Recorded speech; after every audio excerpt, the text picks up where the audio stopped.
Shalom, jemaat yang dikasihi Tuhan dimanapun saudara berada. Mari kita berdoa sebelum kita mendengarkan akan firman Tuhan. Bapa Surgawi, kami bersyukur untuk saat ini kami belajar bersama firman-Mu. Berkatilah supaya apa yang kami dengar dan kami pelajari, bukan sekedar menambah wawasan kami, tapi pembaharuan yang terjadi atas hidup kami, sehingga kami melihat ke depan segala sesuatu yang kami kerjakan dalam tanggung jawab kami sebagai anak-anak Tuhan di tengah dunia yang bengkok hatinya ini. Supaya kami bekerja keras untuk memuliakan nama Tuhan dan Engkau yang ditinggikan melalui buah kehidupan kami. Kami bersyukur, kami berdoa di dalam nama Tuhan Yesus Kristus. Amin. Saudaraku yang terkasih, firman Tuhan pada hari ini, bagian yang pertama kita kutip dari Kolose pasal 3 ayat 23. Apapun juga yang kamu perbuat, perbuatlah dengan segenap hatimu seperti untuk Tuhan dan bukan untuk manusia. Bagian yang kedua, kutipan Efesus pasal 2 ayat 10. Demikian firman Tuhan. Karena kita ini buatan Allah, diciptakan dalam Kristus Yesus untuk melakukan pekerjaan baik yang dipersiapkan Allah sebelumnya. Ia mau supaya kita hidup di dalamnya. Saudaraku yang terkasih, berbahagialah setiap saudara yang telah mendengar firman Tuhan, terlebih mereka yang melakukannya.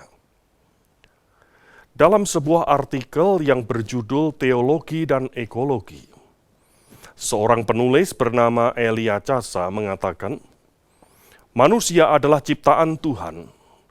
Ia akan menemukan hakikat hidup yang benar di dalam relasi yang benar pula dengan penciptanya. Manusia adalah ciptaan Tuhan, ia akan menemukan hakikat hidup yang benar di dalam relasi yang benar dengan penciptanya. Permasalahan yang terjadi dalam setiap abad dan setiap saat adalah relasi manusia dengan alam, relasi manusia dengan sesamanya, dan terlebih yang paling mendasar adalah relasi manusia dengan Allah.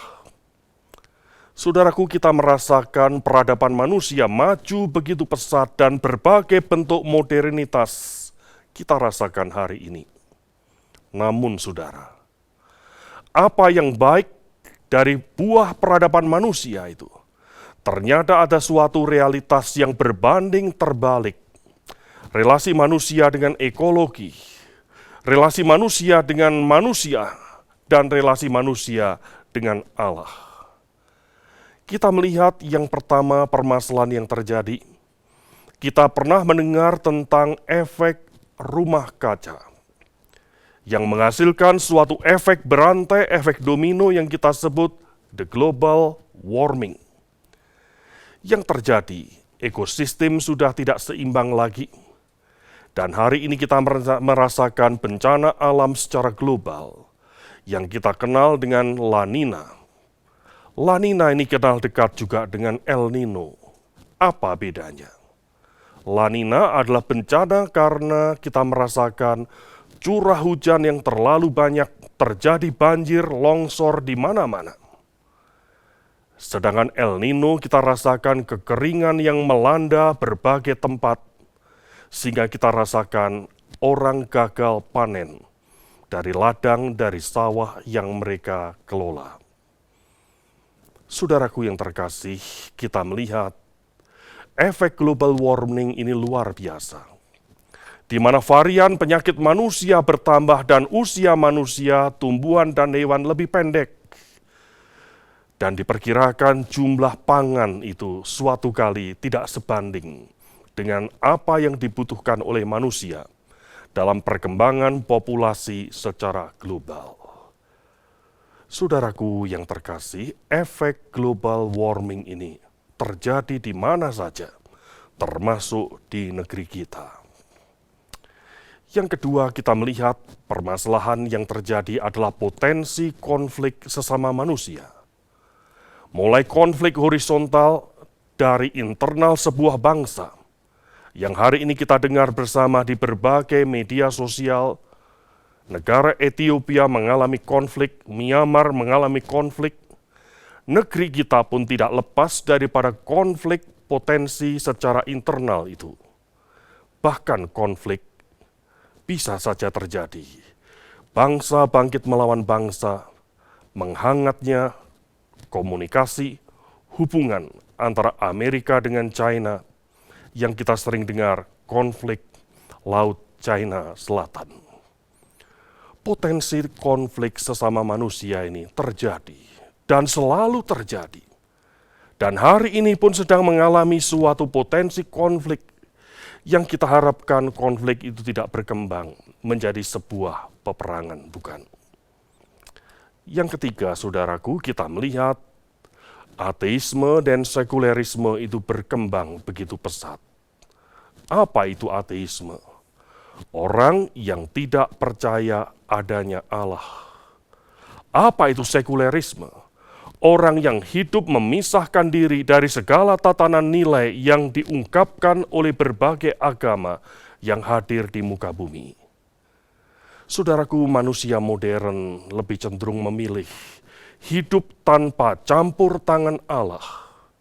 Dan generasi zaman now, sebagian dikenal dengan generasi free thinker, berpikir secara bebas, di mana mereka menolak pagar-pagar yang diungkapkan dalam berbagai ragam agama. Mereka ingin merasakan kebebasan. Mereka ingin berbuat segala sesuatu sesuai dengan keinginan hati mereka, tanpa ada aturan agama yang membatasi itu semua. Saudaraku, ateisme ini dan sekulerisme berkembang pesat bukan hanya di luar Indonesia dan mungkin tanpa kita rasa juga sudah hadir di negeri kita. Bukankah saudara, nilai-nilai kekudusan sudah ditinggalkan manusia? Bukankah nilai-nilai pernikahan yang harus dijaga itu juga sudah ditinggalkan oleh manusia? Dan hari ini mendefinisikan ulang pernikahan, dan terjadilah gerakan LGBT yang semua menuntut legalitas, meskipun agama melarang, atas nama kebebasan hak asasi manusia. Semua ingin dilegalkan. Saudaraku, peradaban semakin maju, tetapi berbanding terbalik dengan relasi manusia dengan Allah, berbanding terbalik dengan relasi manusia dengan sesamanya, berbanding terbalik pula dengan relasi manusia dengan alam ini. Saudaraku yang terkasih di dalam Tuhan Yesus Kristus, kita melihat bersama tanda-tanda zaman dan kita coba analisa. Sebenarnya semua orang menyadari, saudara, bahwa kita sedang menghadapi kesulitan besar dan sifatnya global. Mau pergi ke belahan dunia manapun, kesulitan yang sama akan terjadi. Sebagian orang mempertanyakan tentang hari esok. Apakah kesulitan yang berikutnya yang akan dihadapi manusia secara global? Yang hari ini kita rasakan pandemi COVID-19. Berikutnya apalagi? Saudara-saudara yang terkasih, kita perlu melihat betapa terbatasnya manusia. Kemampuan manusia tidaklah cukup untuk mengantisipasi hari esok dengan segala kekhawatiran yang diperhitungkan. Kita melihat gerakan Go Green tidak sebanding dengan laju maju kerusakan lingkungan hidup. Riset medik hasilnya tidak sebanding dengan laju maju jumlah varian penyakit yang muncul. Dan terlalu banyak masalah yang tidak sanggup diselesaikan oleh peradaban manusia. Saudara-saudara, itulah keterbatasan kita semua. Lalu apa prinsip firman Tuhan pada hari ini yang kita pelajari? Alkitab mengatakan hanyalah kembali kepada relasi yang benar dengan Allah. maka saudara dan saya mampu jernih melihat permasalahan dan kita mengerti untuk mengatasi keadaan berdasarkan hikmat bijaksana dari Tuhan. Mari kita kilas balik sejarah. Dan kalau kita melihat sejarah, banyak orang yang gagal belajar dari sejarah itu. Saudaraku, dalam sejarah manusia, ada 3 problem klasik yang selalu terjadi dari generasi ke generasi. Problem yang pertama adalah problem keberadaan. Kita semua manusia terbatas, dibatasi oleh ruang dan waktu, yang kita hanya tahu apa yang telah terjadi dan apa yang sedang terjadi. Tetapi apa yang akan terjadi, kita tidak ada yang tahu. Kita pun terbatas hidup dalam kurun waktu tertentu, yang kata Alkitab 70-80 tahun. Dan itu menandakan betapa fana dan terbatasnya kehidupan kita. Tetapi bagaimana dengan Allah yang menciptakan manusia, menciptakan alam semesta ini? Apakah Allah memiliki keterbatasan yang sama seperti saudara dan saya? Alkitab mengatakan Allah adalah Allah yang Alfa dan Omega. Ruang dan waktu adalah ciptaan Allah, di mana ciptaan tidak akan mungkin membatasi penciptanya. Tuhan berada di dalam kekekalan. Saudara-saudara, ketika kita melihat keterbatasan diri ini, kepada siapakah seharusnya kita bersandar? Kepada siapakah seharusnya kita mohon hikmat dan pengertian? Kepada diri manusia itu sendiri yang dengan segala keterbatasannya, ataukah kepada Allah yang tidak terbatas? Supaya kita diberikan kemampuan mengungkap selangkah demi selangkah apa yang menjadi rahasia alam ini di dalam anugerah umum yang Allah berikan. Kita semua terbatas dengan diri kita. Yang kedua adalah problem berbicara soal nilai hidup. Saudara-saudara, setiap orang punya nilai hidup. Apa yang berharga, apa yang tidak berharga.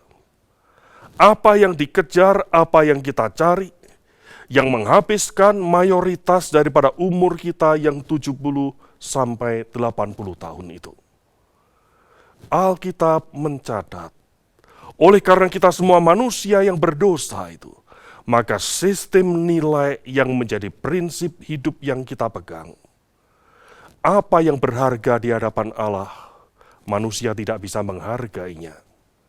Sebaliknya, apa yang tidak ada harganya di hadapan Allah, manusia mengejar, mencari, menghabiskan mayoritas hidup yang adalah kesempatan yang dimilikinya.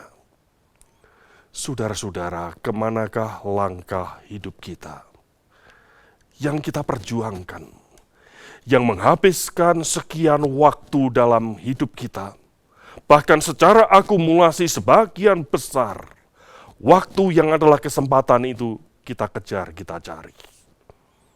Saudara mencari kemapanan, mencari kesuksesan, mencari popularitas, kenikmatan hidup. Ingatlah saudara, hidup manusia seperti bunga rumput yang pagi berkembang, sore menjadi lisut dan layu. Tidak ada yang kekal. Apakah yang seharusnya kita kejar dan kita cari? Apakah yang seharusnya menjadi suatu prinsip nilai hidup yang melekat dalam pikiran, tindakan kita? Sudahkah kita seirama dengan God's perspektif, dengan sudut pandang Allah sehingga hidup kita berkenan di hadapannya? Problem nilai hidup ini, saudara, terjadi menjadi salah satu bagian daripada problem klasik dalam sejarah manusia. Manusia mengejar, mencari kesia-siaan hidup, seperti yang dikatakan dalam kitab Pengkhotbah. Yang ketiga, saudara, problem klasik yang terjadi adalah problem tentang prinsip kebenaran. Kita memegang prinsip kebenaran berdasarkan apa? Bukankah setiap saat kita rasakan apa yang benar dari Allah kita anggap itu tidak benar? Dan apa yang tidak benar dari Tuhan kita pegang sebagai prinsip kebenaran. Kita melihat pemberontakan manusia. Kita melihat manusia meragukan Tuhan. Kita melihat manusia meninggalkan Tuhan. Mengapa? Karena dari abad ke abad ada problem tentang prinsip kebenaran yang dipegang dalam kehidupan manusia itu. Saudaraku yang terkasih, sadar atau tidak, berapa banyak prinsip kebenaran yang kita pegang itu yang selaras dengan apa yang Alkitab katakan? Ataukah kita tidak peduli dengan itu semua? Apa yang menurut kita benar kita pegang? Dan sebetulnya kita sudah jauh menyimpang dan tidak lagi hidup menghargai Tuhan. Bagaimanakah mungkin kita bisa hidup memuliakan Tuhan jikalau kita belum selesai dengan problem tentang keberadaan diri kita? Sehingga kita tidak yakin dengan siapa diri kita dan kita tidak mengerti mengapa aku ada dan untuk apa aku ada di dunia ini. Dan bagaimanakah mungkin kita bisa menjadi orang yang memuliakan nama Tuhan, bekerja bagi Tuhan, kalau problem nilai hidup kita masih belum beres di hadapannya? Yang kita kejar, yang kita cari adalah kepuasan, hasrat, obsesi, ambisi, materi, kenikmatan hidup, dan kesenangan hidup yang ditawarkan oleh the paradigm of life yang terjadi hari ini. Dan bagaimanakah mungkin ketika kita memegang sesuatu yang tidak benar di hadapan Tuhan, yang kita begitu kokoh pegang itu, padahal kita menyimpang jauh dari Allah. Saudaraku, marilah kita hati-hati. Bukankah penolakan terhadap campur tangan Tuhan, sifat kepala batu, sifat bebal itu, justru menjerumuskan banyak orang kepada keterpurukan di hari esok mereka? Alkitab mengingatkan orang bebal berkata dalam hatinya, tidak ada Allah. Mari saudara kita kembali memiliki relasi yang benar dengan Allah. Sebab hanya oleh karena anugerah Tuhan, saudara dan saya dapat kembali kepada prinsip kebenaran, memiliki suatu nilai hidup selaras dengan kebenaran dari Tuhan, dan memberikan suatu kemungkinan kita mengerjakan pekerjaan baik yang Tuhan siapkan bagi kita. Semua itu hanya karena anugerahnya. Catatan Alkitab dalam Efesus 2 ayat 10 tadi dikatakan, kita dipersiapkan oleh Tuhan, mengerjakan suatu pekerjaan yang baik, yang dipersiapkan oleh Allah bagi kita. Ingat saudara, pekerjaan baik dalam konteks yang dipersiapkan Allah. Baik menurut standar kebenaran Tuhan, bukan baik menurut standar akan hati kita. Saudaraku, kita perlu melihat di dalam konteks zaman yang berubah dan tantangan yang kian berat ini. Pekerjaan baik itu ternyata bukan sekedar berada di area gerejawi, area rohani, kita berkiprah, kita berjerih lelah di sana saja. Tetapi ternyata panggilan Tuhan, kita hadir dalam kancah kehidupan yang konkret, di tengah dunia yang berubah cepat, di tengah dunia yang bergolak ini. Bukankah saudara dan saya, seperti yang Yesus ajarkan, kita dipanggil menjadi garam bagi dunia ini. Dan apabila garam itu menjadi tawar, maka dia tidak akan ada gunanya lagi. Dia akan diinjak orang dan tidak dihargai orang. Saudara, pengertian garam Tidaklah seperti serbuk yang ditaburkan seperti pada hari ini kita lihat di dapur. Garam pada zaman itu, semacam teh celup begitu, untuk memberikan warna rasa kepada adonan masakan. Dan garam itu dicelupkan dalam waktu secukupnya, kemudian ditarik. Dicelupkan lagi, ditarik lagi. Dan suatu kali garam itu menjadi tawar, tidak ada rasanya lagi. Maka garam yang terikat seutas tali itu dibuang, diinjak-injak orang. Saudaraku yang terkasih, bagaimanakah dengan hidup kita hari ini? Masihkah kita memiliki utility, kegunaan, menjadi berkat bagi orang di sekitarnya, dan hidup memuliakan Tuhan dari kiprah hidup yang sedang kita jalani? Hidup rohani yang bagaimanakah yang sedang kita bangun? Dalam pelayanan, pekerjaan, dimanapun saudara dan saya ditempatkan oleh Tuhan. Ingat saudara, mengerjakan pekerjaan baik yang dipersiapkan Allah bagi saudara dan saya menuntut suatu fokus, kesetiaan, kerja keras. Sampai kapan? Sampai Tuhan memanggil kita pulang. Saudara-saudara yang terkasih di dalam Tuhan, apakah yang menjadi langkah konkret hari ini? Ada akronim LEAD atau kita baca LEAD. L-nya itu adalah listen, artinya perhatikan, jangan abaikan. Peradaban yang berubah cepat. Pandemi yang datang dan sudah 2 tahun dan bersyukur. Dalam anugerah Tuhan negeri kita situasi semakin lama semakin membaik. Bahkan lebih baik dari negara-negara di sekitar Indonesia. Semua itu karena anugerahnya. Mari saudara kita perhatikan dan jangan abai dengan perubahan-perubahan yang sedang terjadi dan kemungkinan perubahan yang akan terjadi. Listen. Yang kedua adalah explore.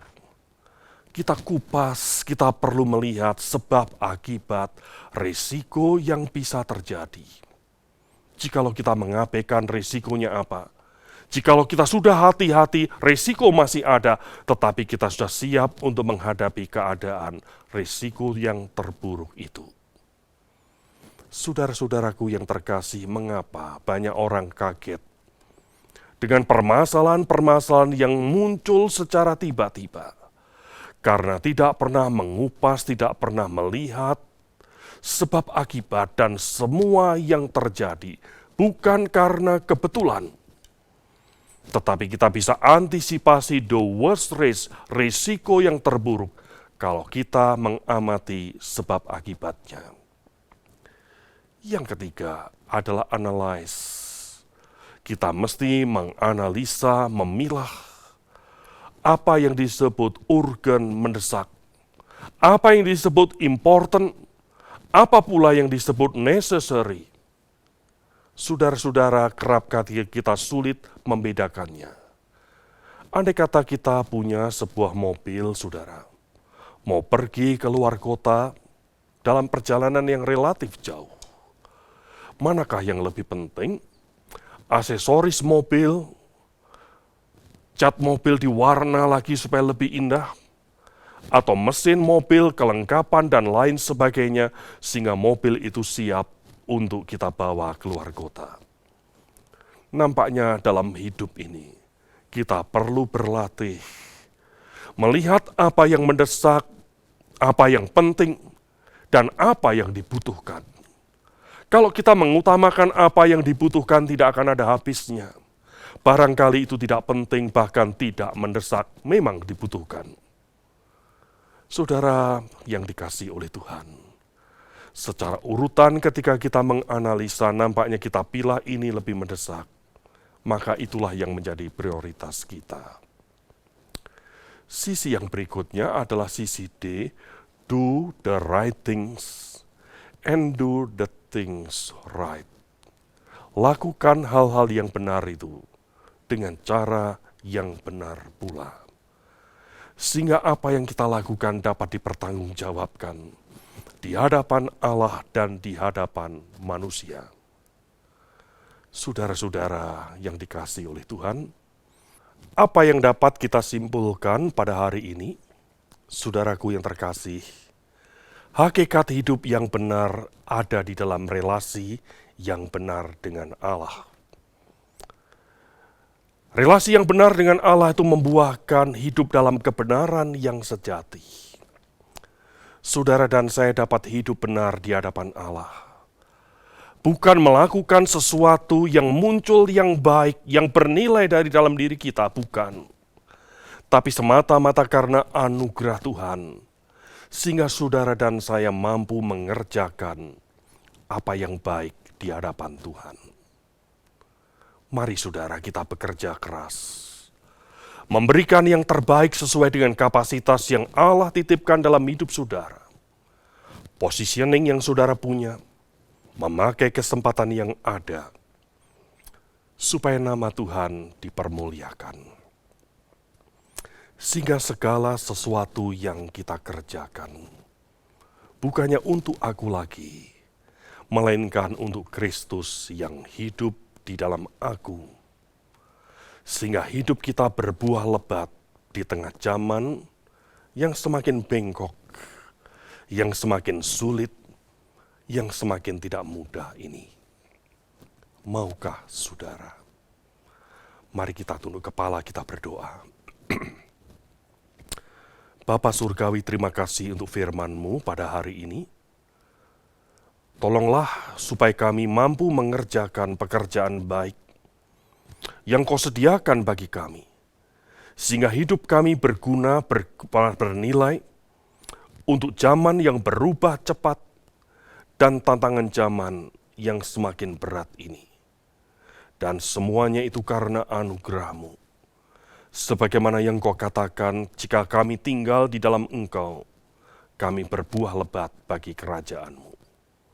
Sebaliknya jika kami tinggal di luar Engkau, kami tidak mampu berbuat apa-apa, ya Tuhan. Tolonglah kami semua yang telah mendengar firman-Mu, dimanapun kami berada. Kiranya perubahan itu terjadi kepada setiap kami. Di dalam nama Tuhan Yesus Kristus kami berdoa. Amin.